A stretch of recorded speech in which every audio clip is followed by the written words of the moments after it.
Hello. अं, आवाज येतोय sir? हा येतोय. हे पीपीटी दिसतोय आता. येस, दिसतोय सर, दिसतोय. व्हिडिओ काय मी चालू करत नाही, मी काय डायरेक्ट गरज? हा सर, मेनचा प्रॉब्लेम असेल तर काय अडचण नाही आणि चालू केला तरी काय अडचण नाही. येस.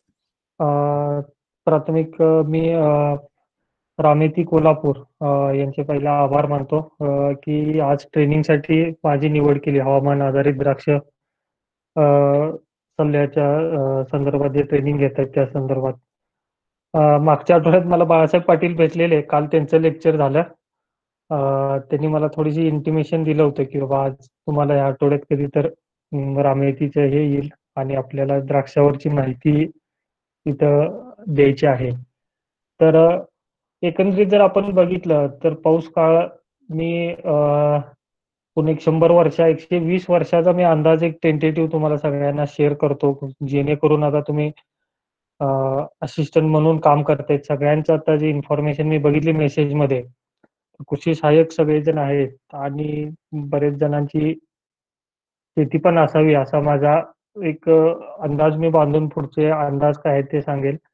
येणारा 30 वर्षाचा काळ जो आहे ह्यामध्ये ओला दुष्काळाचे वर्ष जास्त राहतील. म्हणजे जसं मागच्या वर्षी आपण बघितलं की पाऊस काळ नोव्हेंबर 10 तारखेपर्यंत राहिला, तसाच ह्या वर्षी पण 22 ऑक्टोबर पर्यंत बऱ्यापैकी आपल्या सगळ्या भागामध्ये पाऊस पडला.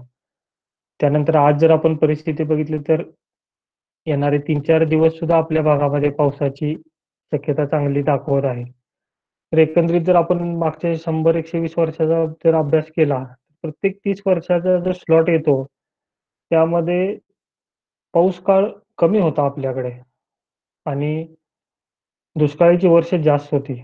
आता तो ट्रेंड बदलत चाललेला आहे. तर मागच्या 60 वर्षात जर आपण स्टडी केला, जर लेटेस्ट मधला म्हणू आपण 120 म्हणण्यापेक्षा मागच्या 60 वर्षातला जर विचार केला तर 14 वर्ष दुष्काळाची आणि 14 वर्ष चांगल्या पावसाची, 16 वर्ष चांगल्या पावसाची हे मागची 30 वर्षात आपल्याला जाणवलं. त्याच्या मागच्या 30 वर्षाचं असं होतं की 16 वर्ष दुष्काळाची होती आणि पावसाची वर्ष 14 होती. तर इथून पुढची जी 30 वर्ष आहेत यामध्ये पण पाऊस काळ आपल्याला चांगला आपल्या भागात येणार आहे. तर आत्तापासून जर आपण शेतकऱ्यांना त्याचं प्लॅनिंग जर सांगितलं येणाऱ्या 30 वर्षाचं, कुठली पिकं घेतली पाहिजे, काय केलं पाहिजे, तर तो शेतकऱ्यांना सोपं जाईल की बाबा आपण कुठली पिकं घेतली की नुकसान होणार नाही. त्या पद्धतीनं शेती करणं गरजेचं आहे. तसा काळ आपल्याकडे आलेला आहे की आपण टेक्नॉलॉजी आपल्याकडे आलेली आहे आणि आपण त्याचा उपयोग करून घेतला पाहिजे. तर आपण ही सिस्टीम का म्हणजे ह्यामध्ये लक्ष का दिलं? 2006 साली द्राक्ष पट्ट्यामध्ये बरीचशी गारपीट ह्या पद्धतीने झाली. आवाज येतोय आपल्याला? येतोय सर, हॅलो? आवाज येतोय व्यवस्थित. हो, हो, हो. तर का आपल्याला हवामान अंदाजाची गरज लागली? हे काही इन्सिडेंट्स आहेत आपल्या मागच्या एक 10-15 वर्षामध्ये आपल्या भागामध्ये जर बघितलं तर असे अवेळी पाऊस होणं, गारपीट होणं, या टाईपचे नुकसान होत आहेत आपल्याकडं. हे हे जे सर्व फोटो दिसतायत आपल्याला हे 2011 ते 13 मध्ये जे आपल्याकडं गारपीट झाली, नाशिक असेल, सांगली असेल, पुणे असेल, त्यामध्ये प्रचंड नुकसान झालं शेतकऱ्यांचं. आणि काही क्रॉप शिल्लक राहिले. ह्या जर साईडवर आपण जर बघितलं तर एक पान शिल्लक राहिलेलं नाही द्राक्ष बागेवर. तर त्या अनुषंगाने शेतकऱ्यांना आपल्याला काय अलर्ट देता येतील का? त्या पद्धतीनं आपण मग ह्या सिस्टमवर अभ्यास करायला चालू केला. म्हणजे त्याआधी आपण हवामानाचे अंदाज देत होतो, पण गारपिटीचे पण अंदाज देता येतात का? ह्याबद्दल थोडेसे काही ट्रेंड्स आपण द्यायला चालू केले. नुसते अवेळी पाऊस पण हे नाहीये. पण सकाळची जी दव पडते, त्यामध्ये ह्या प्रकारे द्राक्षामध्ये डाउनिंग मिल्ड्यूचा बऱ्यापैकी प्रादुर्भाव दिसून येतो आणि शेतकऱ्यांना काय वाटतं, की बाबा रात्री जी दव पडते ही लवकर लक्षात येत नाही आणि आपण एखादी स्प्रे घेतले, की मग तो शेतकरी त्याकडे दुर्लक्ष करतो आणि मग फुलोऱ्यात जी स्टेज येते द्राक्षाची, की मग हा एक फोटो आहे बघा घडकूज झालेला अशी मग स्थिती येऊन जाते. यावर्षी जर बघितलं, तर टोटल द्राक्ष क्षेत्रामध्ये 40% द्राक्ष बागेचे नुकसान आहे. त्यातले मेन कारण जे आहे, काही बागेंना मालच आले नाहीयेत. काही बागांना माल आले ते कुजून गेलेले आहेत. आणि जो जूनमध्ये आपल्याला जे वादळ आलं, जूनच्या वादळामध्ये जो पाऊस कंटिन्यू 15 दिवस, 20 दिवस पडला आपल्या भागामध्ये. त्यामुळे बऱ्याचशा भागांना मालं यावर्षी लागण्यात शेतकऱ्यांकडून त्याची काळजी बागेची घेता आली नाही नीट आणि त्या शेतकऱ्यांनी स्प्रेइंग नीट केलं नसल्यामुळे पानं टिकली नाहीत आणि त्यामध्ये घट निर्मितीला प्रॉब्लेम आलेले आहेत. तर हे काही इन्सिडेंट्स आहेत, की आपल्याला 2007 पासून काय-काय कुठं दुष्काळ पडला, कुठं फ्लड होते, कुठं सायक्लॉन्स आले. हे काही आपल्या भागामध्ये गारपीट झालेल्याची ही माहिती. मी ह्यामध्ये जास्त वेळ घेत नाही. मी डायरेक्ट ॲप्लिकेशनवर जरा फोकस घेईल. ही काही कंपनीची माहिती आहे, आपण काय करतो. आपण शेती खात्याबरोबर 2011 सालापासून अ, ह्याच्यामधून अ, नाविन्यपूर्ण योजनेमधून हे जे हवामान केंद्र बसवले सांगली, नाशिक, जालना, सोलापूर जिल्ह्यामध्ये काही आपण वेदर स्टेशन बसवलेली आहेत. त्याचबरोबर आपण काही राज्यामध्ये कर्नाटकामध्ये, मिझोराममध्ये आपण काही द्राक्ष होतात, तिथं पण काही द्राक्ष आपण वेदर स्टेशन बसवलेले आहेत. पण नंतर एक असं लक्षात आलं, की आता जेवढे आपण जे फोरकास्टिंग पॉइंट घेऊ, आता बघा आपल्या मोबाईलवर जर आपण बघितलं स्मार्टफोन आहेत, बऱ्याचशा लोकांकडे स्मार्टफोन प्लस 2 सिम कार्ड आपल्याकडे बऱ्यापैकी सगळ्यांकडे आता अवेलेबल आहेत. तर प्रत्येकाच्या मोबाईलवर ते वेदरचं एक ॲप्लिकेशन येतं. आज आता मी जे सांगतोय, ते जर असं बारकाईनं त्या ॲप्लिकेशनमध्ये लक्ष देऊन जर आपण बघितलं, तर आम्ही काय वेगळं करतो आणि आपल्याला मोबाईलवर जे मिळतं त्यात काय वेगळं आहे, ह्याची माहिती मी तुम्हाला सांगेल. आपण हे जे मॉडेल आहे, हे मॉडेलला म्हणतात weather research and forecasting model. हे साधं स्टॅटिस्टिकल मॉडेल आहे, ओपन सोर्स मॉडेल आहे. त्यामध्ये काय इनपुट देतो आपण अक्षांश, रेखांश जे आहे, ज्या लोकेशनचा आपल्याला हवामानाचा अंदाज घ्यायचा आहे, त्याचा आपण बेसिक तो अक्षांश, रेखांशचे पॉइंट आपण त्यामध्ये इन्क्लूड करतो आणि हे जे मॉडेल आहे हे आपण रन करतो. तर हे करत असताना हे ज्या ग्रिड्स येतात, ग्रिड्स म्हणजे कशा येतात बघा ग्रिड्स, ही 27 बाय 27 किलोमीटर, 9 किलोमीटरची आणि ही 100 मीटर डोमेनची अशा ग्रीड जेवढी लहान होईल, तेवढं आपल्याला फोरकास्टची ॲक्युरसी वाढत जाते. आम्ही ज्यावेळी हा व्यवसाय 2012 साली कमर्शियली चालू केला, त्यावेळी आमच्याकडे फक्त 110 ठिकाणी आम्ही हे फोरकास्ट शेतकऱ्यांना देत होतो. त्यावेळी आम्ही जे अंदाज द्यायचो पावसाचे, आता शेतकऱ्याला गरज काय आहे बघा, म्हणजे आपण फोकस पहिल्यापासून द्राक्ष शेतीवर केल्यामुळं द्राक्षामध्ये स्प्रेइंग करता आलं पाहिजे लवकर. किंवा पावसाच्या आधी स्प्रेइंग झालं पाहिजे, पावसानंतर स्प्रेइंग झालं पाहिजे. स्प्रे करताना पाऊस पडला नाही पाहिजे, ही पहिली शंका शेतकऱ्यांची राहते. तर ज्यावेळी आम्ही सुरुवात केली 100 पॉइंटवर, त्यावेळी आमच्या असं लक्षात आलं, की बाबा आपल्याला त्या 100 पॉइंटवर थांबून काही चालणार नाही. कारण ह्यामध्ये जो पावसाचा अंदाज आम्ही देत होतो, तो त्या दिवसात पाऊस पडायचा तेवढा, पण जो टायमिंग असायचं, time of incidence of rainfall हा एक 4 तासाचा मध्ये डेव्हिएशन यायचं त्याला. म्हणजे आम्ही दुपारी 4:00ला सांगितलं, की रात्री 8:00ला पडणं, तर सकाळी 7:00ला सांगितलं, की दुपारी 11:00ला पडणं, 11-12 वाजता पडणं, असे काही इन्सिडेंट्स आम्हाला जाणवले. मग त्यानंतर आम्ही काय केलं, ह्या सिस्टममध्ये फोरकास्ट विकणं पण फार क्रिटिकल गोष्ट होती. मग आम्ही काही फंड्स अरेंज केले ही सिस्टम रन करण्यासाठी. काही प्रायव्हेट ॲग्री इनपुट कंपनी आहेत. त्यांच्याबरोबर आम्ही काय टाय अप करून शेतकऱ्यांना नॉमिनल कॉस्टमध्ये ही कशी सेवा देता येईल, त्यासाठी आम्ही काही कंपनीवर टाय अप केलं. तर आम्ही आता हे ॲप्लिकेशन रॅलीज इंडिया लिमिटेड जी कंपनी आहे टाटा ग्रुपची, त्यांच्यावर आम्ही याचं टाय अप केलेलं आहे. आणि शेतकऱ्यांसाठी ती कंपनी हा ॲप्लिकेशन फक्त ₹500 मध्ये शेअर करते आणि त्याला लागणारा जो डेटा आहे, आम्ही महाराष्ट्रातला कुठलाही डेटा आता त्यामध्ये फेच करू शकतो. आणि ह्या कंपनीवर असोसिएट झाल्यामुळं आम्हाला थोडेसे फोरकास्टचे पॉइंट आम्ही 100 पॉइंटवरून 9,500 फोरकास्ट पॉइंटवर महाराष्ट्रामध्ये जेवढी द्राक्षाची एरिया आहे, तो सगळा एरिया आम्ही कव्हर केला.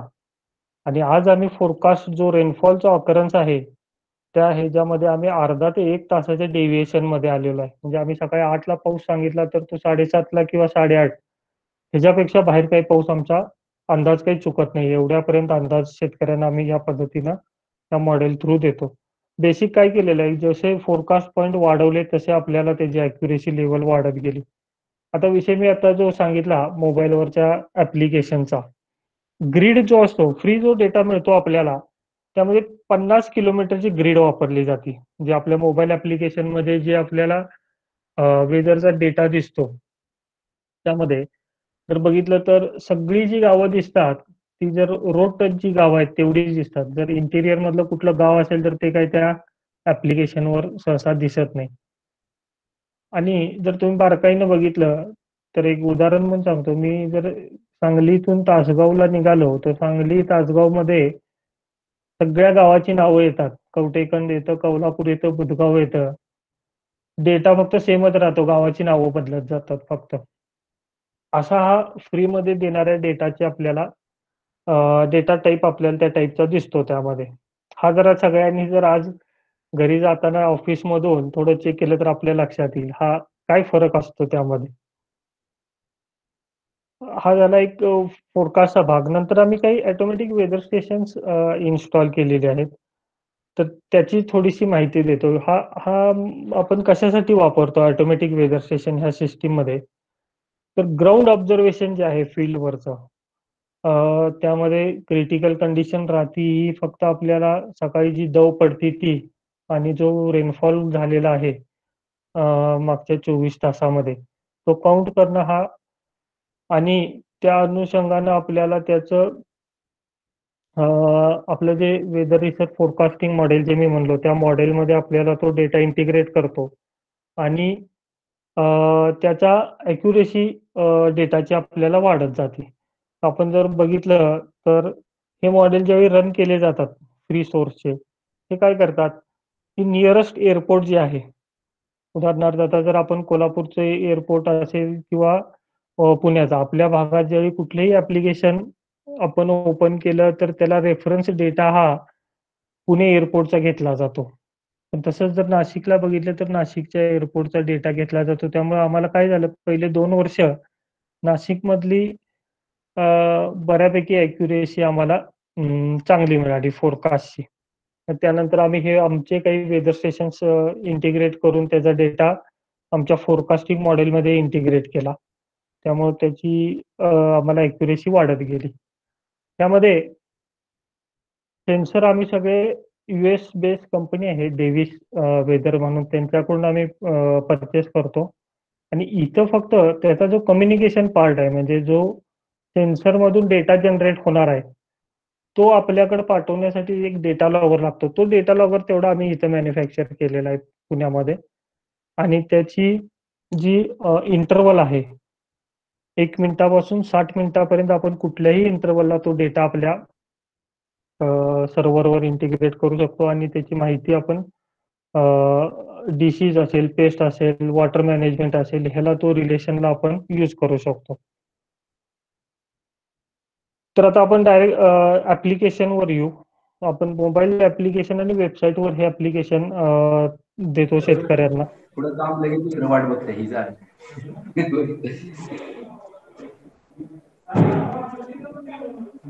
उद्या आवाज येतो ना सर? येतोय, आवाज येतोय. काही कुणाचा माईक चालू असेल तर. हा ओके.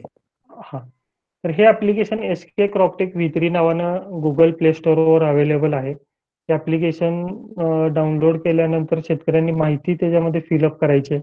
ती माहिती फिलअप केल्यानंतर ही माहिती सर्व्हरवर येते आपल्याकडं आणि कॉल सेंटरची लोक त्यांना कॉल बॅक करून त्याच्या रजिस्ट्रेशन कुठल्या गावात करायचं आहे, काय पद्धतीनं करायचं आहे, ह्याची माहिती घेऊन ते ॲप्लिकेशन रजिस्टर केलं जातं. तर ॲप्लिकेशन हे मल्टी लँग्वेजमध्ये आहे, मराठीमध्ये आणि इंग्लिशमध्ये ॲप्लिकेशन आहे. मी आत्ता मराठीमधलंच स्लाइड्स तयार केले दाखवतोय, थोडं समजायला पण सोपं जाईल. तर हा ॲप्लिकेशन ओपन केल्यानंतर हा ॲप्लिकेशनचा डॅशबोर्ड आहे. त्यामध्ये हवामान अंदाज, 2 प्रकारचे हवामान अंदाज मिळतात. जर शेतकरी शेतावर असेल तर तिथला एक मिळतो त्याच्या, आणि जर शेतकरी शेतावर नसेल आणि बाहेर कुठं असेल तर त्या लोकेशनचा सुद्धा अंदाज आपल्याला ॲप्लिकेशन मधून जनरेट करता येतो. त्यानंतर छाटणीच्या ज्या तारखा आहेत, एप्रिलची छाटणी असेल, ऑक्टोबरची छाटणी असेल, त्याप्रमाणे प्लॉटची नोंदणी करायची आहे. त्यानंतर किडीचा अंदाज आहे. किडीचा अंदाज घेतल्यानंतर रोग कुठली कीड आहे, त्याला स्प्रे काय घेतले पाहिजे ते पुढच्या ऑप्शनमध्ये दिसतात. नंतर काही डिफिशियन्सीज आहेत, म्हणजे काही वेळी नायट्रोजनच्या डिफिशियन्सी, एक्सेस सोडियम होतं, मॅग्नेशियम डिफिशियन्सी होतात. तर बऱ्याच वेळा शेतकऱ्यांना समजत नाहीत. त्याची एक माहिती फक्त फोटो काय पद्धतीचे असतात, हे आपण ॲप्लिकेशनमध्ये ठेवलेलं आहे. त्यानंतर रोगाचे अंदाज आहेत. रोगाचे अंदाज आल्यानंतर आपण स्प्रे काय केलं पाहिजे हे त्यामध्ये आपण माहिती देतो. त्यानंतर आपण जी नोंदवही रोजची मेंटेन करतात शेतकरी, की बाबा आज स्प्रे काय केला, आज आपण खतं कुठली दिलेली आहेत प्लॉटमध्ये, किंवा मजुरांकडून कामं काय केलेली आहेत. ही सगळी आपल्याला ऑनलाईन ह्याच्यामध्ये स्टोअर करता येतात. आम्ही लोकांना ह्यामध्ये असं हे करतोय, की ही ज्या नोंदवहीमध्ये जर त्यांनी सगळा रेकॉर्ड डेटा ठेवला, तर आपण त्यांना 1 वर्षाचा जो वेदर डेटा आहे, तो त्यांना फ्रीमध्ये आम्ही त्यामध्ये शेतकऱ्यांना देतो. कारण काय होतं, की आता हे मागच्या 3-4 वर्षापासून बघितलं तर वातावरणामधले बरेचसे बदल होतात आणि त्या बदलानुसार त्यानं प्रत्येक पावसाच्या वेळी काय स्प्रे केलेले आहेत, त्याचे प्लॉट कुठं वाचलेले आहेत त्या स्थितीमध्ये, आणि पुढच्या वर्षी नियोजन करताना त्याला त्याचे काय फायदे घेता येतील, किंवा क्लायमेटमध्ये आपण कसे प्लॉट वाचवलेले आहेत, ही माहिती आपण घेण्यासाठी एक डेटा त्यांना फ्रीमध्ये आपण तो ॲक्सेस करून देतो त्यामध्ये. नंतर तज्ञांना विचारा, म्हणजे एखादी सिच्युएशन आहे, की ती काही त्या शेतकऱ्याला समजत नाहीये. तर तो शेतकरी त्याचा फोटो काढून अपलोड करू शकतो आणि जे तज्ञ आहेत ते ह्याला माहिती रोगाची असेल, किडीची असेल किंवा न्यूट्रिशनची काय असेल, तर ते त्यांना त्यामध्ये माहिती देतात. एक 6 ते 8 तासामध्ये ती माहिती देण्याची टायमिंग ठेवलेला आहे. त्यानंतर पाणी व्यवस्थापन आणि खत व्यवस्थापनाची माहिती पण आपल्याला त्यामध्ये ॲप्लिकेशनमध्ये मिळते. आता आपण काय करूया, एक सेक्शन ह्यातला बघत जाऊया, की कशी माहिती त्यातून आपल्याला उपलब्ध होती. आता हवामानाचा अंदाज आपण जर ओपन केला तर ह्या 2 टाइपच्या आपल्याला अंदाज दिसतात, की एक सध्या ठिकाणच्या हवामानाचा अंदाज आणि प्लॉटच्या ठिकाणचा. सध्या ठिकाण म्हणजे आपण जर जिथं उभारलेला आहे शेतकरी, जागा आपल्या शेतावर नसेल, दुसऱ्या गावाला गेला असेल, तर त्या ठिकाणचे अंदाज आपल्याला मिळतात. आणि एक फिक्स वेदर डेटा आहे, की जो आपल्या शेतावरचा अंदाज आहे, तो त्यांना जर बाहेर गावी गेला असेल, तर तो डेटा आपल्याला काय शेतावर अंदाज आहे, मग काय स्प्रेचे शेड्यूल घेतले पाहिजेत, ही माहिती आपल्याला हवामानाच्या अंदाजानुसार शेतकरी त्यामध्ये घेऊ शकतो. तर सध्या ठिकाणचे हवामान ह्या पद्धतीने आपल्याला दिसतात. त्यामध्ये आजची स्थिती काय आहे, की क्लाउड आहे का, तापमान काय आहे, आर्द्रता किती आहे, ही सगळी माहिती ह्या पद्धतीने मिळतात. त्यानंतर हा स्क्रीन आहे प्लॉट लोकेशनचा. हे सगळं मी आजचे दुपारी आपलं 2:30 ला लेक्चर होतं. मी 2 वाजताचे काही हे चित्र आपल्याला सद्यस्थितीचे घेतलेले आहेत, ते आपलं एका लोकेशनचे. तर हा कुंडल पलूस तालुक्यामधलं जे ठिकाण आहे, तिथला हा अंदाज आहे. तर ह्यामध्ये आजचं तापमान सरासरी 23 डिग्री आहे, आर्द्रता 73%, पावसाची शक्यता 1 ते 5 मिलीमीटर दाखवलेली आहे. अ, आणि वाऱ्याचा वेग साधारण 4 किलोमीटर ताशी आणि इव्हॅपोरेशन रेट सुद्धा त्यामध्ये दिलेला आहे. ही माहिती बरोबर आपण त्या क्लायमेटला स्प्रे करायची गरज आहे का? आणि स्प्रेचं आयडियल टाईम कुठला आहे? ही माहिती सुद्धा आपण त्यामध्ये शेतकऱ्यांना देतो त्यामध्ये. तर हे कलर कोडमध्ये दिलेले आहेत माहिती आहे. हे आपल्याला शेतकऱ्यांना इझीमध्ये ते समजतात. ही झाली एक हवामानाच्या अंदाजाची माहिती. त्यानंतर पुढचे 7 दिवस काय त्या ठिकाणी हवामान राहील, त्याची पण माहिती ह्या ॲप्लिकेशनमध्ये तासाच्या ह्यानं आपल्याला मिळत जाते. ही झाली एक हवामानाच्या अंदाजाची. आता त्या ठिकाणी जे आम्ही हवामान केंद्र बसवलेलं आहे, तर त्याचा डेटा बघायचा असेल, तर आपण आता बघू शकता रात्री त्या ठिकाणी 12 वाजता 2.3 पाऊस झालेला आहे आणि 1 वाजता पण पाऊस झालेला आहे. 1-2 वाजता पण पावसाचे हे दिसतायत. तर असे जे इन्सिडेंट्स आहेत, हे शेतकऱ्यांना आपण मोबाईलच्या ॲप्लिकेशनवर दाखवतो. त्या अनुषंगाने ते मग आज स्प्रे कुठले घ्यायचे आणि काय घ्यायचे? आता ह्यात कसे 2 प्रकारचे शेतकरी राहतात. जे जुने शेतकरी आहेत त्यांना पावसाची माहिती मिळाली किंवा पाऊस पडलेला याचे अंदाज आले, की ते त्या पद्धतीनं स्प्रे घेतात आणि जे नवीन शेतकरी आहेत, ते मग एकदा क्रॉस चेक करतात, की बाबा आपण आज पाऊस पडलेला आहे किंवा ढगाळ वातावरण आहे आणि आपण काय स्प्रे घेतले पाहिजे ह्याची माहिती यामध्ये आपल्याला घेता येते. आता ह्यामध्ये जी काही माहिती दिलेली आहे, पाऊस काय पडणार आहे किंवा पाऊस पडल्यानंतर आपण स्प्रे काय घेतले पाहिजेत, हे सगळे द्राक्षामध्ये अनेक्षर 5 जे तयार केलेलं आहे राष्ट्रीय द्राक्ष संशोधन केंद्रानं, त्याच्या अनुसार ही माहिती मिळते. पूर्वी काय होतं, की हे सगळे लॉजिक डेव्हलप करताना आम्हीच डेव्हलप केले होते. पण आता काही कालांतरानंतर काय व्हायला लागलं, ह्यामध्ये बऱ्याचशा कंपन्या हे ॲप्लिकेशन ह्या टाइपचे घेऊन आल्या. तर प्रत्येकाला ते लॉजिक डेव्हलप करणं सोपं नव्हतं. त्यामुळे जे ए म्हणून एक प्रकार असतो. ते ए-पी-आयज एन-आर-सीनं आम्हाला शेअर केलेले आहेत. त्या ए-पी-आयमधून आपण हा जो क्लायमेटचा डेटा आहे, तो आपण त्या ए-पी-आयमधून पास करतो आणि हे आउटपुट आपल्याला त्याचे येतात. तर ए म्हणजे काय असतं?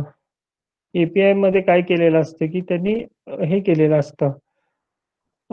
सगळा प्रोग्राम तिकडं सर्व्हर एंडला असतो आणि आपण फक्त तो डेटा जो आहे क्लायमेटचा म्हणजे टेम्परेचर असेल, ह्युमिडिटी असेल, दव पडलेला असेल, पाऊस पडलेला असेल, तो डेटा त्यांच्या इंटरफेसमधून पास करतो आपण डेटा आणि त्याचे आउटपुट फक्त इथे शेतकऱ्यांना डिस्प्ले करतो. ह्यामध्ये 2 प्रकार येतात.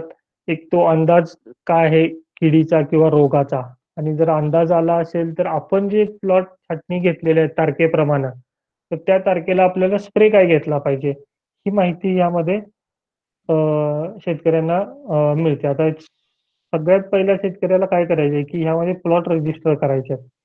प्लॉट रजिस्टर करताना प्लॉटचे नाव, प्लॉटचे क्षेत्र किती आहे, त्यानंतर बेसिक माहिती तिथं निअरेस्ट हवामान केंद्र कुठलं आहे, आणि ही सगळी माहिती जर भरली आणि छाटणीची तारीख आणि छाटणीचा प्रकार जो आहे, म्हणजे फाउंडेशन प्रूनिंग आणि ऑक्टोबर प्रूनिंग अशा 2 फळ छाटणीचे जे दोन्ही हे आहेत, हे जर त्यामध्ये भरले, की आपल्याला ह्या पद्धतीनं प्लॉट दिसतात जेवढे आपण ॲड करू ते.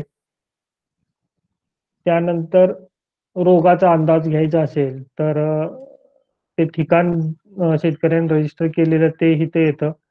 त्यानंतर फळ छाटणी असेल, खरड छाटणी असेल, त्यानंतर दिवस किती झालेत आपले. ती जर दिवस इथं टाकले, की आपल्याला 25 दिवसाला काय रोगाची स्थिती असेल, डाउनी मिल्ड्यू असेल, पावडरी मिल्ड्यूची, ही आपल्याला ह्या पद्धतीने मिळते.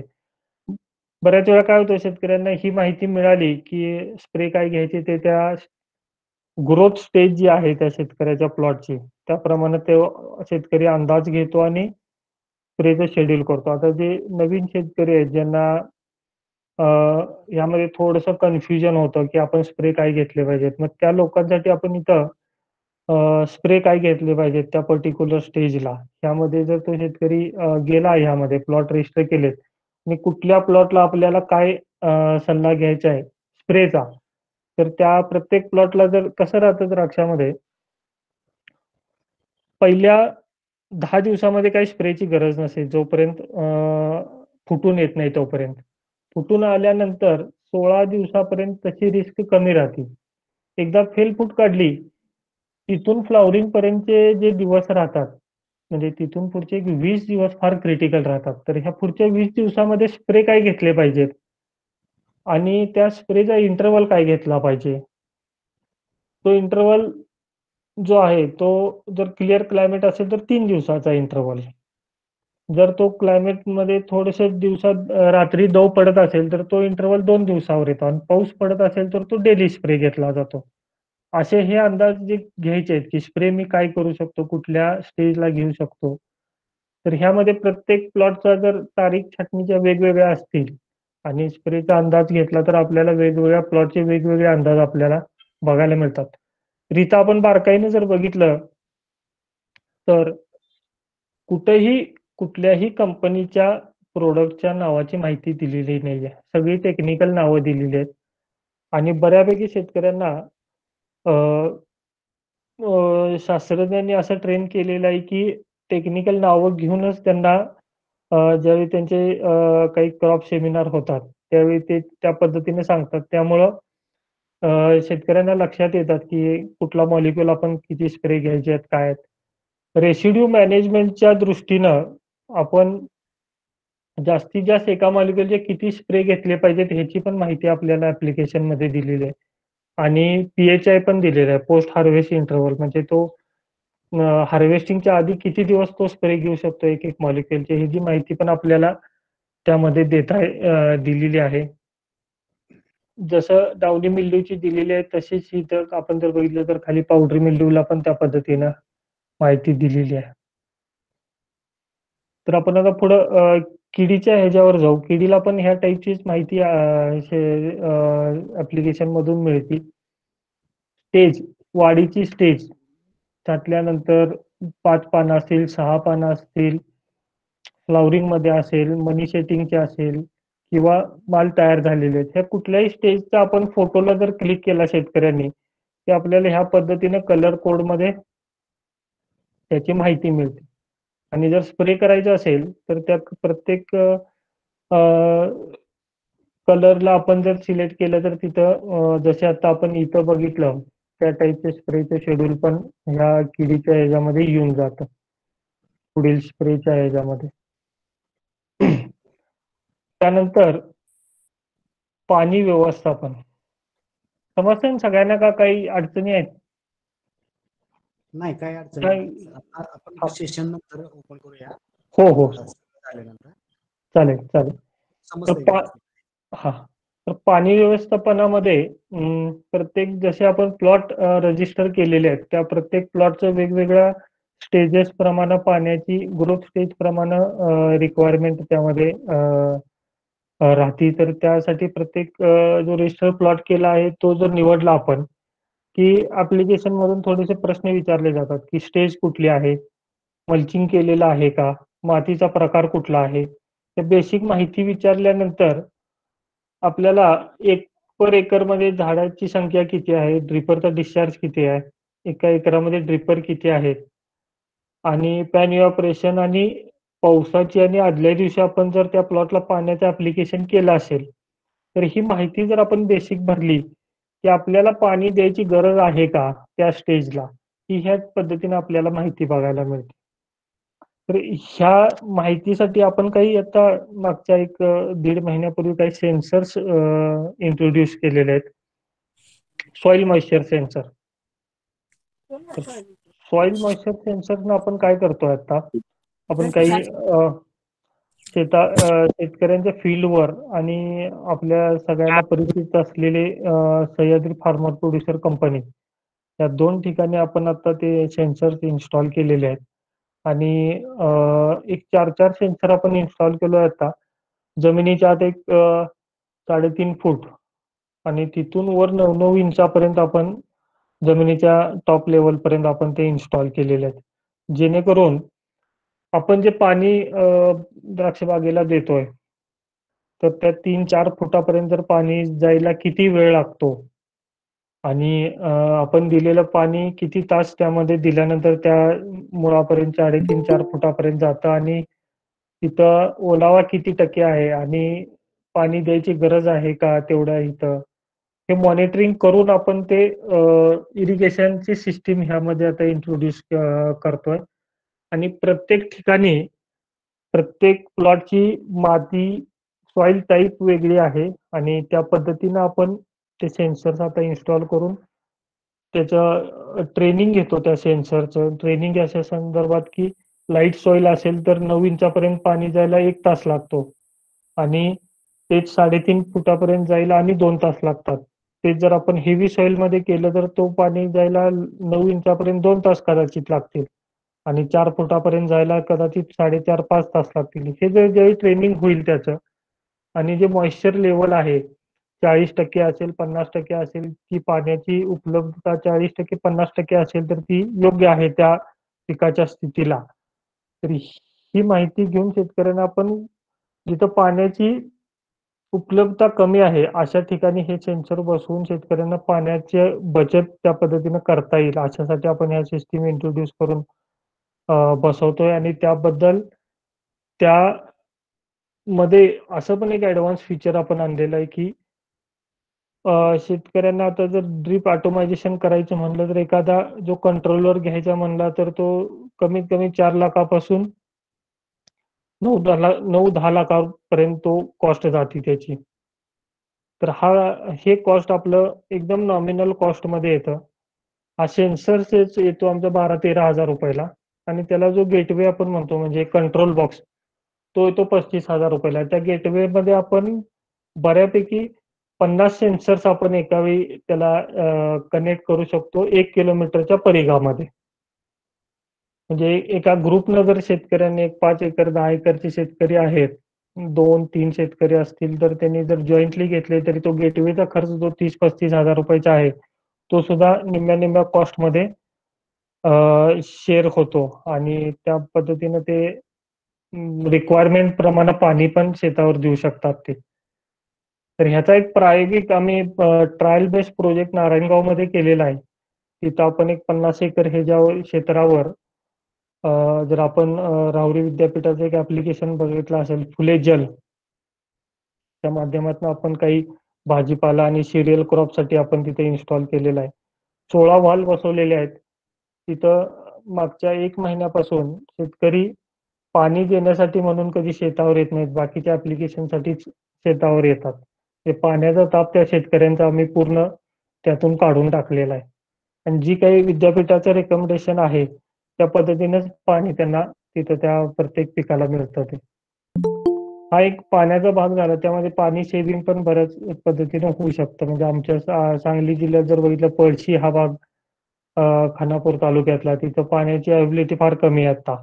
आणि मागच्या 3-4 वर्षापासून शेतकऱ्यांना नाही म्हणलं तरी कॉस्ट ऑफ प्रोडक्शनमध्ये 2 ते ₹2.25 लाख एकरी हे पाण्यासाठी खर्च होत होते. तर अशा ठिकाणी जर आपण हे सेन्सर बसवले तर त्यांना त्याचा फायदा निश्चित होतोय. तर त्यासाठी आम्ही काही 2 सेन्सर त्यांच्या एरियात पण येणाऱ्या एक 15 दिवसात इन्स्टॉल करणार आहोत. हे झालं पाण्याचं. त्यानंतर खताचं नियोजन करण्यासाठी प्लॉट रजिस्टर केल्यानंतर ग्रोथ स्टेज आपण त्यामध्ये घेतो आणि पिटिओल एनालिसिस म्हणजे पान डेटाचं एनालिसिस केल्यानंतरचे जे काही डेटा आहे तो त्यामध्ये टाकला की आपल्याला काय द्यायची गरज आहे न्यूट्रिशनमध्ये, तर ती माहिती आपल्याला या पद्धतीनं बघायला मिळते. त्यानंतर हे तज्ञांना विचारा म्हणजे यामध्ये मोबाईलवरून फोटो काढायचा, प्रश्न इथं लिहायचे आणि तो फोटो पाठवला की येणाऱ्या 6 तासामध्ये त्यांना त्याची माहिती परत मिळते. त्यानंतर मी हे जे डिफिशियन्सीचा जो प्रकार सांगितलेला की बऱ्याचदा काय होतं, अशा पद्धतीच्या डिफिशियन्सीज आहेत आणि ह्या आता हा 3 नंबरचा जर फोटो बघितला मॅग्नीज डिफिशियन्सी तर बऱ्याचदा लोकांना असं वाटतं की हे खोडकिड्यामुळं झालेलं आहे किंवा हा 6 नंबरचा जरी थोडासा करपलेला पान जो आहे, ते जर बघितलं तर ते सुद्धा शेतकऱ्यांना वाटतं की बाबा हा खोडकिड्यानंच इन्फेक्शन झालेलं आहे का? मग तो म्हणजे जे मायक्रोन्यूट्रिएंट्स आहेत ह्याचे काही स्प्रे किंवा बाकीचं अ, त्याच्याकडे लक्ष देत नाही तो. तर त्या पद्धतीने ही जर फोटो व्यवस्थित त्यांना बघितली की मग काय ॲप्लिकेशन करायचं आहे ती पण त्याला आयडिया येऊन जाते. त्यासाठी हे फीचर आम्ही ॲप्लिकेशनमध्ये ठेवलेलं आहे. त्यानंतर ही जी नोंद वही म्हणलेलो मी, म्हणजे आपण जे दैनंदिन खर्च आहेत शेतामध्ये आपल्या प्रत्येक प्लॉटमध्ये काय केलेलं आहे, याची माहिती सुद्धा ह्या ॲप्लिकेशनमध्ये ठेवता येते. त्या नोंद वहीचे जर आपण बघितले, ई-आर-पी जे मॉडेल आहेत, जे सॉफ्टवेअरमध्ये मिळतात, याची काही हजारो रुपयेमध्ये कॉस्ट असते. म्हणजे जो डेटा मेंटेन करायचा आहे. तर आपल्या ॲप्लिकेशनमध्ये हे इनबिल्ट फीचर आपण शेतकऱ्यांना दिलेलं आहे, की त्यामध्ये त्यांना प्रत्येक प्लॉटच्या छाटणीच्या तारखेप्रमाणे स्प्रे काय केलेले आहेत, खताचं ॲप्लिकेशन काय दिलेलं आहे, तणनाशकं काय मारलेली आहेत किंवा ग्रोथ रेग्युलेटर्स काय ॲप्लिकेशन केलेले आहेत, पी-जी-आर काय मारलेले आहेत. हे सगळे आपण त्यामध्ये नोंद करून त्याचे खर्च सुद्धा आपल्याला त्यामध्ये काढता येतात. तर हे झाले मोबाईल ॲप्लिकेशनची माहिती. जशी मोबाईलवर ॲप्लिकेशन आहे, तसेच आम्ही काही वेबसाईटवर पण त्या पद्धतीने ॲप्लिकेशन ठेवलेलं आहे. त्यामध्ये काही रजिस्टर केल्यानंतर मेसेज येऊन जातो शेतकऱ्यांना की तुमचा युजर आय डी पासवर्ड तो आल्यानंतर ह्या वेबसाईटवर लॉग इन करायचं. लॉग इन केल्यानंतर हा असा डॅशबोर्ड दिसतो. डॅशबोर्डवर 48 तासाचा, 7 दिवसाचा आणि जे हवामान केंद्र बसवलेलं आहे त्याचा डेटा आपल्याला ह्यामध्ये बघायला मिळतो. आवरली फोरकास्ट सुद्धा त्या ऑप्शनमध्ये आपल्याला 1-1 तासाचा बघायला मिळतो. हा जो करंट डेटा आहे फील्डवरचा, हा सुद्धा अशा पद्धतीनं हे एवढे पॅरामीटर्स आपण दाखवतो, फील्डवरून कॅप्चर करतो सेन्सर्समधून.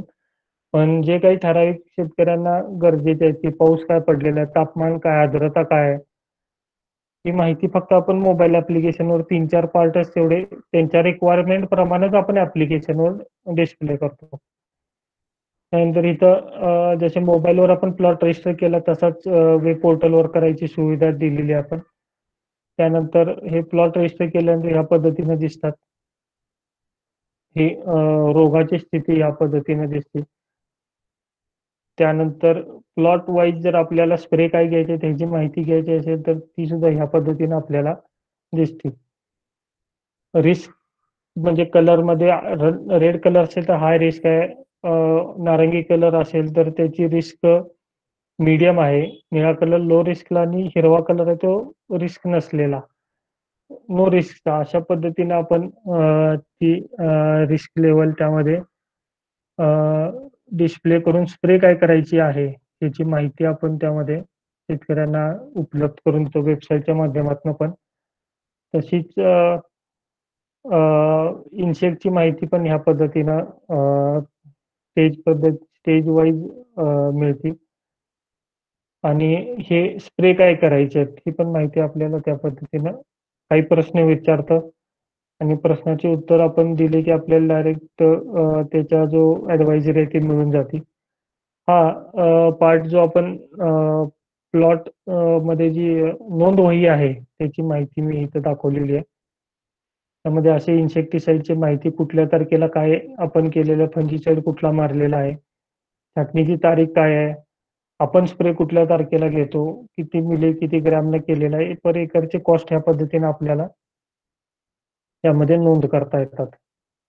अशा पद्धतीने वेगवेगळे जे काही ऍप्लिकेशन करतात, तणनाशक असतील, पिजर असतील, खतं काय दिलेली आहेत, बायोलॉजिकल काय ऍप्लिकेशन केलेले आहेत, हे सगळी नोंद आपल्याला त्यामध्ये केल्यानंतर वर्षाकाठी आपण काय खर्च केलेला आहे याची आपल्याला डायरेक्ट माहिती आपल्याला ऍप्लिकेशन मध्ये स्टोअर करता येते. अशा वेगवेगळ्या प्लॉटची माहिती आपल्याला छाटणीच्या तारखेप्रमाणे सेव्ह होऊन जाते ऍप्लिकेशन मध्ये. मोबाईल ऍप्लिकेशन सारखंच हे आर्क्स एक्सपर्टचं फीचर आपण वेबसाईटवर पण दिलेलं आहे. इथं फक्त एक करायला लागेल, हे फोटो आपल्याला पहिला लॅपटॉपवर डाउनलोड करून मग आपल्याला ते अपलोड करायला लागतील ते प्रश्न विचारताना. आता हे झाले टोटल ऍप्लिकेशन बद्दलची माहिती. त्यानंतर आता येणाऱ्या 3-4 दिवसामध्ये आपल्या पूर्ण भागामध्ये काय पावसाचे अंदाज आहेत ते काही मी इथं उपग्रहाची चित्र जी उपलब्ध झालेली आहेत आमच्या मॉडेल्स मधून ते काही डिस्प्ले करतो. तर आज काय आपल्या कुठल्याच भागामध्ये तशी काही पावसाची शक्यता कमी आहे. पण जर उद्या आणि परवा जर बघितलं तर आपल्या बऱ्याचशा भागात कोल्हापूर जिल्हा असेल, सांगली जिल्हा, सांगली जिल्ह्यातला पूर्व भाग, सोलापूर जिल्हा यामध्ये बऱ्यापैकी पाऊस आहे. तरी हा कसा रीड करायचा तर हा निळ्या कलर पासून हा लाल कलर पर्यंत 1 मिलीमीटर पासून 30-40 मिलीमीटरची रेंज आहे ही. त्यामध्ये आपल्याला तो काउंट करता येईल कसा पाऊस कुठल्या एरियामध्ये पडणार आहे हा. म्हणजे माझा एक अंदाज राहील असा की गुरुवार शुक्रवारी आपल्याकडे बऱ्यापैकी जरा पावसाची शक्यता दिसत आहे. हे जे अपडेट्स आहेत ह्या सॅटेलाइट वरून देणारे हे मागच्या 1.5 वर्षापासून आपण हे जे सोशल मीडियाचे काही ऍप्लिकेशन्स आहेत त्याच्या माध्यमातून आपण शेतकऱ्यांपर्यंत जास्तीत जास्त शेतकऱ्यांपर्यंत पोहोचवायचे प्रयत्न करतो. तर आता हे असे काही इन्सिडेंट्स आले तर आपण रोज त्याचे डेली अपडेट सकाळी 9-10 वाजता लोकांना फेसबुकच्या माध्यमातून, इंस्टाग्रामच्या आणि व्हॉट्सअप मेसेज मार्फत आपण शेतकऱ्यांपर्यंत पोहोचवतो. त्या ती संख्या जी जवळजवळ 12 ते 18 हजार शेतकऱ्यांपर्यंत ती माहिती पोहोचते. आणि याचा फायदा हा होतो आम्हाला की यामध्ये मग शेतकरी आम्हाला ही माहिती देत असताना आम्ही ॲप्लिकेशनच्या लिंक पण शेअर करतो त्यांना. त्या ॲप्लिकेशनच्या लिंक शेअर केलं की शेतकरी आमच्या ॲप्लिकेशनमध्ये डाउनलोड करून मग आम्हाला ते एनरोल होऊन जातात आपल्या ॲप्लिकेशनमध्ये.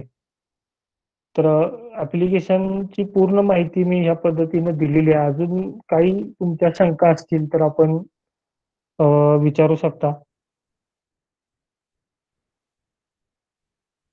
खूपच सर छान ऍप्लिकेशन आहे हे. शेतकऱ्यांसाठी अत्यंत महत्वाचा म्हणजे कळीचा विषय आहे. यात महत्वाचा मी एक शंका अशी की आता आजचा हा जो हवामान अंदाज आहे ह्या गेल्या 2 दिवसापासून पुढे 2-4 दिवसापर्यंत सर म्हटलं तर हा अंदाज सर आपण साधारण कधी प्रेडिक्ट केला होता? हा अंदाज एक 4 दिवसापूर्वी प्रेडिक्ट केला होता सर. अच्छा. 4 दिवसामध्ये त्या शेतकऱ्यांना त्या कामाच्या बाबत किंवा त्याच्या ज्या काही क्युरेटिव्ह मेजर्स वगैरे घेण्यासाठी हो. आता एक त्यातलंच एक उदाहरण देतो मी. काल एक नाशिकचे एक शेतकरी आहेत चांदवड तालुक्यामधले. कालचा पाऊस दिंडोरी तालुका आणि चांदवड तालुक्याच्या पश्चिम भागापर्यंत होता. त्यांना आपण शुक्रवारी सांगितलं होतं की बाबा त्या भागामध्ये पावसाची शक्यता कमी राहील, फक्त क्लाउड राहतील आणि तुमचे जे हार्वेस्टिंग आहे तुम्ही मंगळवारपासून किंवा सोमवारपासून करू शकता, म्हणजे तुमच्या हार्वेस्टिंगला काही प्रॉब्लेम येणार नाहीत. आणि त्या शेतकऱ्यांनी कालच तो प्लॉट रात्री मला 9-9:30 वाजता तिथनं फोन आला की आम्ही सर तो प्लॉट ₹95 किलोनं युरोप एक्सपोर्टला त्यांनी तो फायनल केला आणि त्याचं आज हार्वेस्टिंग चालू झालं. तीच परिस्थिती जर दिंडोरी तालुक्यात असतं तर तो प्लॉट आणि 2 दिवस हार्वेस्टिंगला थांबला असता, कारण काल त्या एरियामध्ये पाऊस पडलेला आहे रात्री 8च्या सुमारास. अच्छा. म्हणजे हार्वेस्टिंगच्या अनुषंगाने म्हणजे लोकांना प्लॅनिंग करण्यासाठी हे फार प्लॅनिंग करणं सोपं जातं. हा जर पाऊस जर तिकडे जर असता तर त्यांनी हार्वेस्टिंग जे आज चालू करणार आहेत ते कदाचित त्यांनी शनिवारपासून चालू केलं असतं. बरोबर. म्हणजे त्याचा त्यांना नक्की फटका बसला असता त्याला. हा नक्की रेटचे फटके पण बसतात आणि मग हार्वेस्टिंग पण पाऊस पडला की थांबून जातं 1-2-4 दिवस. बरोबर. म्हणजे एवढा हातातोंडाशी आलेला घासही एका एवढ्या ह्याच्यामध्ये आपण तो कसा मॅनेज करू शकतो याचं हे मोठं उदाहरण आहे. म्हणजे हवामानाचा हो. अंदाज किती महत्वाचा रूप शकतो त्याचं हे थोडक्यात तुम्ही एक हे दाखवतो उदाहरण दिलं. हो. आता लॉंग रन मध्ये सर हवामानाचा अंदाज आपण किती दिवसापर्यंत देऊ शकताय? आपण सर कमर्शियली काही देत नाही याचे अंदाज लॉंग टर्मचे, कारण कसं राहतं हा शेवटी सायंटिफिक हे राहतो याच्यामध्ये. आणि काय झालेलं आहे, तुम्ही जर मागच्या 2 वर्षापासून बघितले आपला हा देश पूर्ण शेतीप्रधान आहे आणि प्रायव्हेट प्लेयरला थोडंसं गव्हर्नमेंटनं थोडीशी बंदी केल्यासारखं केलेलं आहे ह्यामध्ये की डेटा हे करण्यासाठी डिस्प्ले करण्यासाठी. कारण काय होतं जे काही धान्याचं साठेबाजार होतो हे अंदाज बघून बऱ्यापैकी केला जातो. तर 2 वर्षापूर्वी काही कंपन्यांनी ट्राय केला हा लाँग रेंजचा फोरकास्ट मोठ्या प्रमाणात त्याची ॲडव्हायझरी देण्याचा. काही बाहेरच्या कंपन्या पण आल्या हे अंदाज देण्यासाठी. आम्ही पण काही 2 कंपन्यांशी असोसिएट आहोत बाहेरच्या कंपन्यांशी. पण काय झालेलं आहे, तो डेटा दिल्यानंतर आपलं जे लोकल मार्केट आहे, म्हणजे डोमेस्टिक भारतीय मार्केट म्हणजे धान्याचं असेल किंवा बाकी कडधान्याचं मार्केट किंवा हे कांद्याचं असेल, बटाट्याचं, ह्याच्या रेटवर बऱ्यापैकी इम्पॅक्ट पडतो त्यामुळं. त्यामुळे जर आपण बघितलं मागच्या 2 वर्षापासून जी आपली संस्था आहे मेट्रोलॉजी डिपार्टमेंट आपलं, तर त्यांचे अंदाज एकदम ॲक्युरेट येतात, की त्यांनी जे काही प्रेडिक्ट केलं आता सुद्धा आपल्याला हे 15 दिवसाचं जे प्रेडिक्शन येतं ना IMDचं, आपण जर त्यांचे काही सोशल नेटवर्किंग मधले जे पेजेस जर आपण लाईक करून आपण त्याचे जर अपडेट घेत राहिलो ना, हा पाऊस सुद्धा त्यांनी सुद्धा त्या पद्धतीने प्रेडिक्ट केला होता. तिथं काय होतं, आपण एक माध्यमातून शेतकऱ्यांपर्यंत जाणं गरजेचं आहे. ते त्यांच्या लेवलला काम करतायत, पण ते एक्सटेन्शनचा जो भाग आहे तो शेतकऱ्यांपर्यंत ह्या माहिती पोहोचत नाहीये. पण हे वर्ष असं झालं की 20-21 सगळ्यांना शिकवलं असं की ऑनलाईन पद्धतीने बरेच लोक ह्यामध्ये माहिती घ्यायला लागली आणि अशा ऑनलाईन ट्रेनिंगमध्ये सहभाग घेतल्यामुळं त्यांना नवीन काही गोष्टी मिळायला लागल्या. जास्तीत जास्त लोकांपर्यंत माहिती पोहोचणं सोपं चाललं. सोपं झालं. कारण आम्ही बघितलं 2 वर्षापूर्वी ज्यावेळी इंटरनेटची फॅसिलिटी कमी होती, आमचे वर्षातून 2-2.5 हजार शेतकरी फक्त एनरॉल व्हायचे. वर्षात अच्छा. ना, अच्छा. हे ज्यावेळी इंटरनेटची फॅसिलिटी शेतकऱ्यांपर्यंत जास्त पोहोचली, त्यावेळी आमचे महिन्यात 2-2.5 हजार शेतकरी व्हायला लागले. म्हणजे आजच्या घडीला ह्या म्हणजे मी आता वेबसाईटला ओपन करून बघितली. 14,300 लोक एनरॉल आहेत ह्या वर्षी आमच्याकडे. मग 9,500 आकडा सांगितला होता. हो. आता तो आकडा नोव्हेंबरच्या दुसऱ्या आठवड्यातला होता. बरं. त्यानंतर आता जो मी चेक केला त्यामध्ये जवळजवळ 14,300 शेतकरी एनरॉल झालेले आहेत. बरोबर. आणि त्यातले जवळजवळ 65% शेतकरी रिपीट झालेला आहे. अच्छा. आणि ह्यामध्ये कसं होतं, आपण ऍप्लिकेशनमध्ये अजून काही गोष्टी हे केलेल्या आहेत, की काही पेजेस ओपन होतं म्हणजे ट्रेंड काय आहे ऍप्लिकेशन वापरण्याचा, तो पण आपण बॅकएंडला अनालिसिस करतो. बऱ्यापैकी शेतकरी हा हवामानाचे अंदाज आणि रोग काय येणार किंवा कीड काय येणार ह्याचे अंदाज फक्त बघतो. बरोबर. म्हणजे असं प्रमाण एक 60% आहे. जेवढे ऍप्लिकेशन डाउनलोड झाले त्यातले 60% शेतकरी अंदाज चेक करतात आणि स्प्रेचं जे काही ऍप्लिकेशन आहे ते त्यांच्या डेली रुटीन मध्ये काय बसलेलं आहे त्या पद्धतीने तो करतो. गरज शेतकऱ्यांची एक्झॅक्ट आपल्याला आयडेंटिफाय करायला त्याची मदत होते. त्याची मदत होते. परत काय पेस्टिसाइड कुठल्या भागामध्ये कसे ट्रेंड्स होतात, काय वापरलं जातं कुठल्या एरियात, हे सुद्धा अंदाज यामध्ये आपल्याला बघायला मिळतात. बरोबर. फारच उत्तम ऍप आहे. फार महत्वाचा विषय आपण म्हणजे जिव्हाळ्याचा विषय आहे खरं तर हे द्राक्ष उत्पादक किंवा हॉर्टिकल्चर डिपार्टमेंट. दुसरा एक विषय हॅलो. असं की हा बोला पाटील साहेब बोला. काय नाही, आता ट्रेनिंग झाल्यानंतर जॉईन झालो मीटिंगला. चांगली मीटिंग चालू आहे. आमचे सागर आर्वे चांगल्या पद्धतीची माहिती देत आहेत. सागर आर्वेंना धन्यवाद द्यायचा आहे. थँक्यू. तुमचे खूप खूप आभार. कारण ह्याच गोष्टी एक्झॅक्टली आपल्याला गरजेच्या आहेत शेतकऱ्यांपर्यंत काय मार्केटमध्ये चालू आहे. ह्यापासून आपण अनुभवी होतो. पण आता तुमचं साहेब लेक्चर ऐकल्यानंतर आम्हाला त्याचं महत्व पटलं. फार छान वाटलं. आता दुसरा एक काय विषय होता मला सर की आपण जसं आता हे द्राक्ष पिकामध्ये करतोय तसं महत्वाची आपली जी हॉर्टिकल्चर क्रॉप आहे, आता डाळिंब आहे, आंबा आहे, हो सर. तर कुठली पिकं जी आहेत तर त्या पिकांच्या बाबतीत आपलं सर काय ह्याच्या बाबत काय म्हणजे वाटचाल आहे किंवा काय असं ऍप मध्ये आपण आता आपण राहुरी विद्यापीठाच्या मेट्रोलॉजी डिपार्टमेंट बरोबर आम्ही एक ह्या वर्षीच्या सुरुवातीला भेटलो होतो ह्या संदर्भातच वेगवेगळ्या पिकासाठी. त्यांच्याकडे तो डेटा तयार आहे, पण त्यानंतर हा मार्च मधला लॉकडाऊन जसा चालू झाला त्यानंतर आपलं ते काम थांबलं गेलं.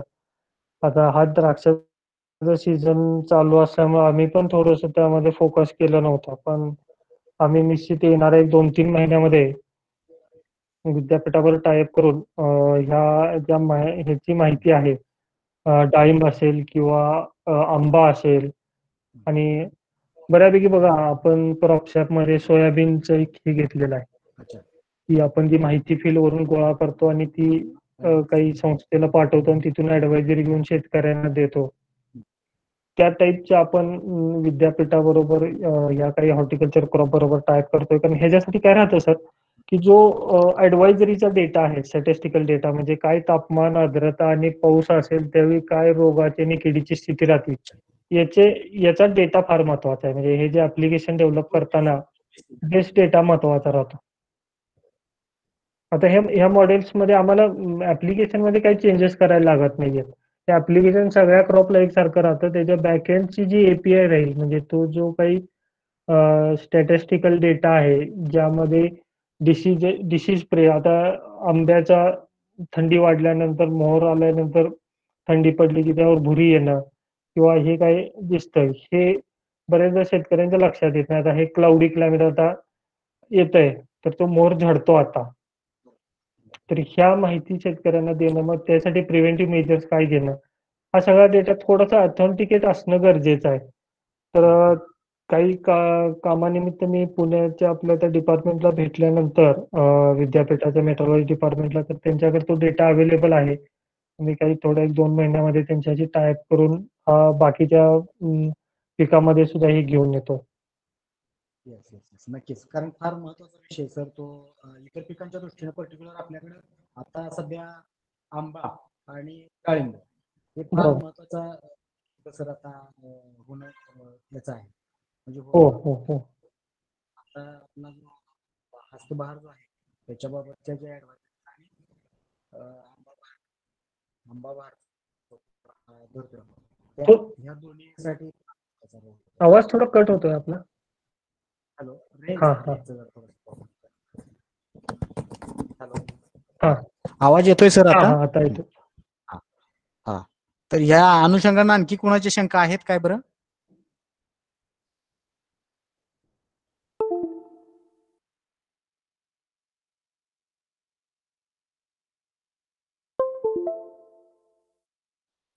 बघा एक तुम्ही सुरुवातीला इंट्रोडक्शन मध्ये हा बोला. हॅलो सर हॅलो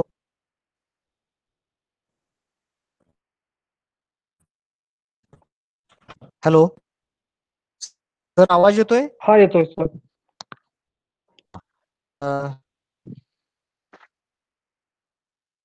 मला मगाही होतं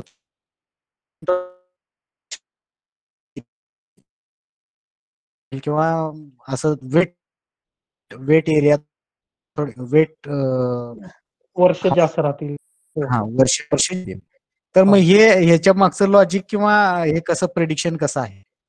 ह्यामध्ये काय केलं आपण सर 1901 पासूनचा जो काही अंदाज घेतलेला आहे पावसाचा IMD कडून काही डेटा मिळतात याचे म्हणजे प्रत्येक वर्षाचा रेनफॉलचा डेटा तो अच्छा. तो बेसिस केलेला आहे आणि जर बारकाईने बघितलं 1991 ते 20 पर्यंत जर बघितला 2 वेळा पडला. 2000 बरोबर ते 7 आणि 2014 आणि 92-93 सालचा. तर हे कमी होत आलं. ड्राय जो स्पॅन आहे ना हा कमी होत आला आणि ह्याचा अंदाज बघा पिरियड पाऊस आहे. हा तो 70 ते 76 पर्यंत राहिला. असे परत 84 साली राहिला. अच्छा. असे त्यामध्ये जवळजवळ 12-13 वर्ष दुष्काळाची जास्त राहिलेली आहे. तर ह्या सगळ्या प्रत्येक ठिकाणच्या एकत्रित प्रेडिक्ट केलेला आहे. तर हा जसा आपण सायंटिफिक प्रेडिक्ट करतो तसं निसर्गाने सुद्धा आपल्याला त्याची माहिती आपल्याला वेळोवेळी देतो. पण आता आजकालच्या ह्या फास्ट युगामध्ये आपण त्या गोष्टीकडे मोठ्या प्रमाणात दुर्लक्ष करतो.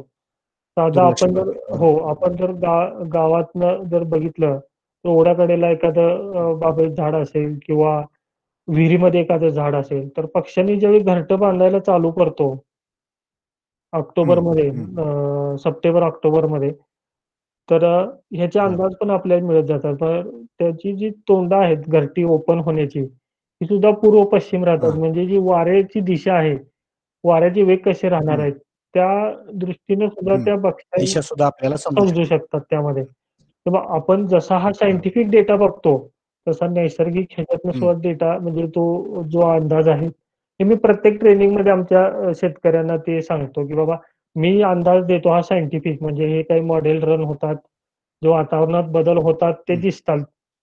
पण ज्यावेळी पर्टिक्युलर गावावर आपण जर येऊन बघायचं असेल, तर त्या गावामध्ये आपली विहिरीवरची झाडं त्याच्यावर पक्ष्यांनी काय घरं बांधतात किंवा ओढ्याकडेलची झाडं आहेत, तिथं पक्षी घर कसे बांधतात, ह्याच्यावर सुद्धा अंदाज.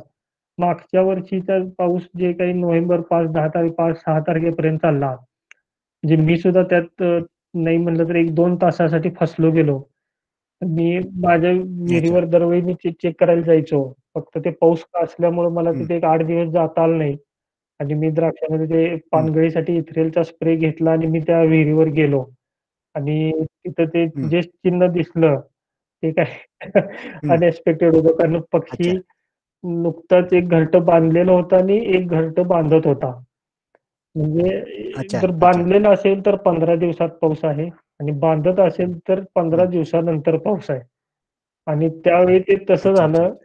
मी 29 सप्टेंबरला ते बघितलं आणि 4 नोव्हेंबरपर्यंत त्यावेळी पाऊस कंटिन्यू राहिला. अरे बापरे, बापरे! त्यावेळी मग मला पोस्टपोन करत मी 20 ऑक्टोबरपर्यंत छाटणी पोस्टपोन केली. मग 20 नंतर मला करावी लागली अच्छा. कारण मग परत ते डोळे फुटून यायला लागले आणि मग राहिलेलं क्षेत्र पण काही हं, ते हं, त्यामध्ये मॅच हं. होणार नव्हतं. मग पावसात वाचलो पण बरोबर. लॉकडाऊनमध्ये अडकलो अशी अवस्था हां. झाली मागच्या वेळी. अडकलो. हो. बरोबर, बरोबर, बरोबर. अ, आता सर तुम्ही एक म्हणला की नाही, की विहिरीमध्ये घरटं बांधणं आणि दूर अशा उंचावरच्या झाडांवरती हां. वगैरे बांधणं. ह्याच्यामध्ये काय आहे? नेमकी काय लॉजिक आहे? म्हणजे कसं आहे? त्यामध्ये काही नाही. फक्त पक्षाचं पूर्व-पश्चिम ज्यावेळी तोंड असतं घरटी ओपन होण्याचं, की वारं कुठल्या दिशेनं वाहणार आहे, पाऊस कुठल्या दिशेनं येणार आहे, याची माहिती फक्त अच्छा. मिळते. आता विहिरीकडेनं काय झालं, आता ह्या 2-4 वर्षामध्ये ही जी कामं जी झाली म्हणजे ओढे साफ करणे, रुंदीकरण झालं ओढ्याचं, कारण ओढ्यातनं हं, घाण निघाली. हं. तर त्यामुळं कसं झालं पाण्याचा फ्लो वाढला, ती झाडं जी होती ती बरीचशी त्यातनं निघाली. त्यामुळं आता ती घरटी बरोबर. विहिरीवरच्या झाडावर दिसायला लागली. ज्यांनी त्या विहिरीमध्ये झाड एखाद्याच्या विहिरीवर बरोबर. असेल तर तिथं ते दिसतं. तर त्यामुळं अंदाज काय हं, फक्त की तयार घरटं म्हणजे ते कसं बघायचं, जे गवत जे असतं, ते जर फ्रेश गवत दिसलं हिरवं, की तो हं, आत्ता बांधून घरटं हं, झालेला आहे. आणि तर ते गवत वाळलेलं असेल, की हं. मग काय ते जुनं आहे म्हणून समजायचं ते. जुनं आहे. बरोबर, हो, हो. बरोबर. हं, हं. बरोबर. हं. ते जरा अत्यंत थोडंसं ह्या उपयुक्त वर्षी माहिती सर आपण ह्या ही हां, माहिती हां. जर बोला, ह्या बोला. ह्या ह्या वर्षी जर आपण जून महिन्यामध्ये जर बघायला चालू केलं मेच्या दुसऱ्या आठवड्यापासून, मग ते उन्हाळी पाऊस असतील किंवा हां. जूनमध्ये ते पाऊस पडणार ह्याचे पण अंदाज आपल्याला येऊन जातात. ती एक अच्छा. बातमी पण होती बघा मागच्या वर्षी बरं. महापुरामधली कोल्हापूर जिल्ह्यातलीच होती हं. ह्याच्या संदर्भात. त्या एका गावात कुत्र्यांनी फार दंगा केला आहे पूर येण्याच्या आधी 1-2-3 दिवस. आणि ती कुत्री होय, निघून गेली होय, होय. पूर येण्याच्या वेळी आणि नंतर सगळं पूर ओसरल्यानंतर ते आले गावामध्ये. परत आली. हो, हो. हां, हां, मग हां. त्याला म्हणजे काहीतरी त्यांना ती सिक्स्थ सेन्स सेन्स होता बरं. तो तसा. बरोबर, बरोबर आहे. बरोबर. नाही होतं हे आम्ही पण अनुभवलं सर हं. यावर्षी. त्याच्या अगोदर एक 2-4 दिवस कोलाहल होता कुत्र्यांचा आणि हां. नंतर ते पूर आला आणि मग त्याच्यात ते तुम्ही म्हणताय त्याप्रमाणे त्याचे अनुभव आलेले आहेत. बरोबर. एकदम हं. बरोबर. निसर्ग पण आपल्याला अशा इनडायरेक्टली वेगवेगळ्या माध्यमातून सायन्सच्या माध्यमातून आपल्याला सूचित करत असतोय. हां, बरोबर. बरोबर. खूपच छान. अत्यंत चांगली माहिती सर आपण या निमित्तानं दिलेली आहे. आणखी काय हं. प्रशिक्षणार्थींकडून काय कुणाकडून प्रतिसाद मिळत नाही. कुणाच्या शंका नाहीत का? असतील तर मला वाटतं जरा थोडंसं लवकर विचारलं तर मग सरांनाही आपण हे करूया.